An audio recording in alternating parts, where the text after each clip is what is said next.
So welcome, ladies and gentlemen, to Old Fort Erie, to our Brigade Napoleon weekend. You may have noticed the flag over the fort's a little bit different.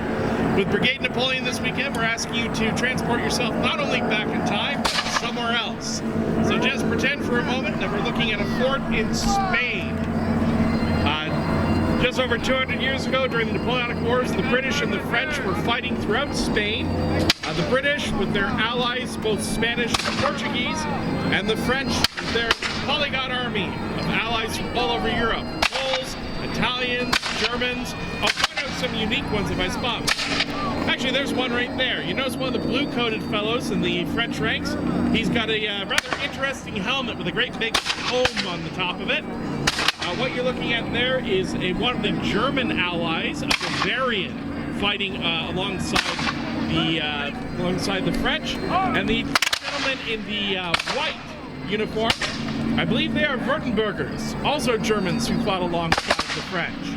A lot of people incorrectly go British versus French. It was really an international conflict, just how much both sides relied on international forces assisting them in their fight.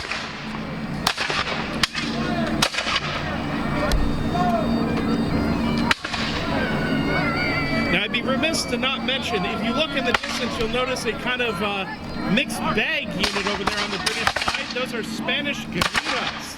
It's from them that we get the term guerrilla. It comes from the kind of nicety name for little war. The Spanish people viewed their war against the French as a holy crusade. The French had usurped their monarch. Napoleon put his brother Joseph, or Jose to the Spanish, on the throne. And they viewed that kings were in place because God had put them there. And Napoleon was not a god. So they rose up in many areas. And you may notice how I'm dressed, but also if you look in their lines, there's another fellow dressed like me. Even the priesthood in Spain took up arms and fought against the French invaders. And while they weren't the ones fighting these pitched battles we study, if it were not for them, the war would have been very different. Their successes at bleeding the French army is the reason why historians refer to Spain as the ulcer of Spain. It was bleeding away slowly at the French resources.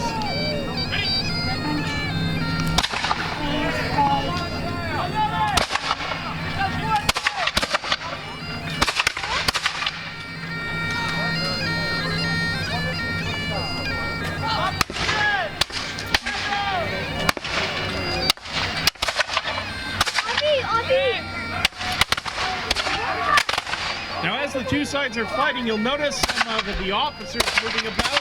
They're easy to spot because they got much nicer uniforms and usually rather distinct headgear on. Officers in this time period, it was a very dangerous job to take. In fact, in the British Army, it was more dangerous to be an officer than it was to be one of the rank and file out on the field. And in the French Army, officers also had very high casualty rates, and there's a reason for this. Officers were expected to show exceptional bravery out on the battlefield, and there was a great reward for it. Confident and brave officers could win land, title, and promotion and become very rich and powerful. The French, it was so ubiquitous with them that they used to say that in every private haversack they carry a marshal's baton. The number of marshals and generals in the French army during the Napoleonic Wars began in the ranks, and through their abilities and through their bravery worked their way up. It's tremendous. For the British, most of them came from the upper classes, but they still had to prove themselves out on the field. And again, land, title, and promotion could be theirs. The other side is, you could end up dead.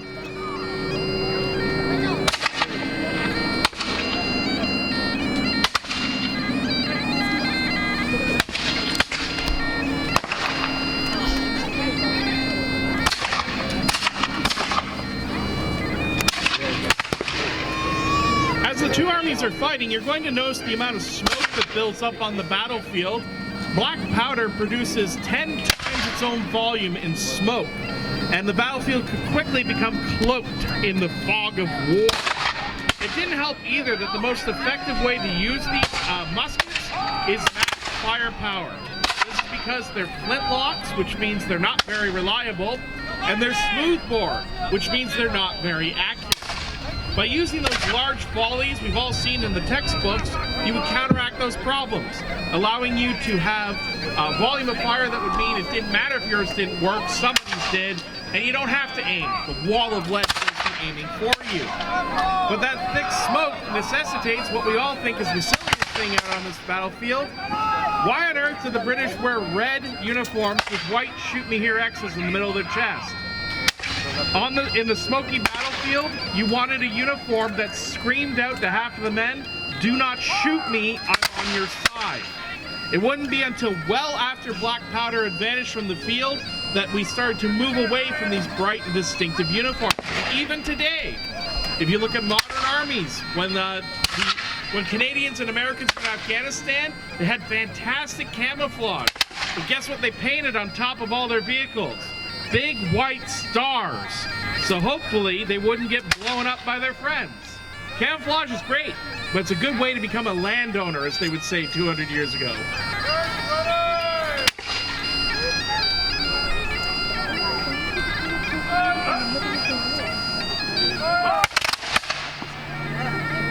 Now, the fortress fighting that occurred in Spain, the two biggest examples were Santiago Rodrigo and Badajoz. Badajoz was the really nasty one. Badajoz was a fortress that had walls within a wall, similar to what you see here. The idea was these belts of defenses, you just fall back to the next one. Your enemy having to throw themselves at it again. And there's two ways to beat a defense like this. The first is bombard it with artillery until you breach it, and then you storm the breach. The second one is that you overwhelm it. When the British launched their assault on Badajoz, they launched two assaults, one at the breach and one to overwhelm. Now, everybody thought the overwhelming attack was going to get pushed back, but it was still pushed forward because they believed that it would draw up defenders from the breach, allowing the breach to succeed. Ended up working the opposite way. The breach had been heavily reinforced. They actually built what are called chevalier trees, a defensive structure.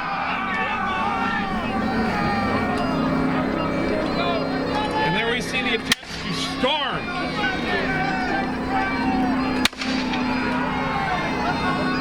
Now, when you're storming an enemy fortification, Badajoz showed just how nasty you can get.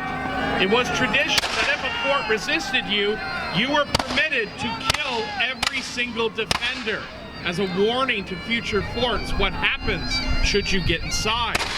What actually happened was far worse. The British soldiers who had long suffered throughout the siege and seen many of their comrades killed, released into an absolute cacophony of violence, pillaging the town, killing civilian and enemy soldier alike. It was chaos, to the point that in order to restore order, the British sent in sergeants with strict orders to find the first 5 looters they could find and hang them from lampposts as public warning. This was the only way the British were able to regain control of their forces at Badajoz. But the casualties at Badajoz were actually so horrific. It's the only instance that I can find where Lord Wellington gazed upon the remains of a battlefield and openly wept in front of his men. It was a slaughter, and still there were years left of conflict to go in Spain.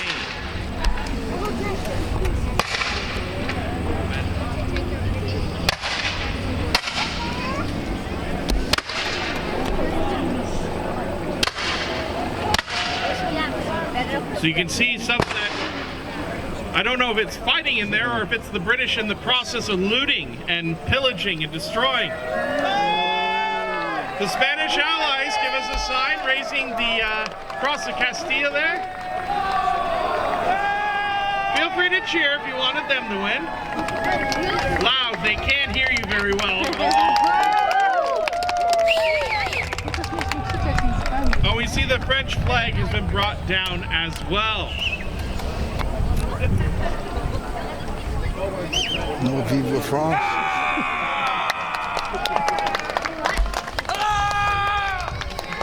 Viva España!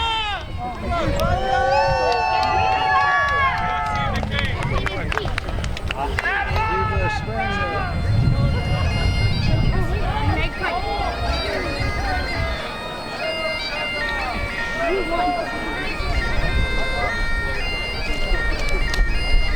the bagpiper playing. Musicians were an important part of the military 200 years ago. They acted as a communication as well as morale.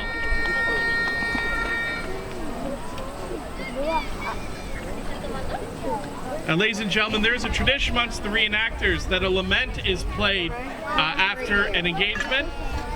So you notice the hats are off in the fort, so if you wouldn't mind to also remove your hats, because we recognize the ground we walk on was walked by men before us who have fought and fell here.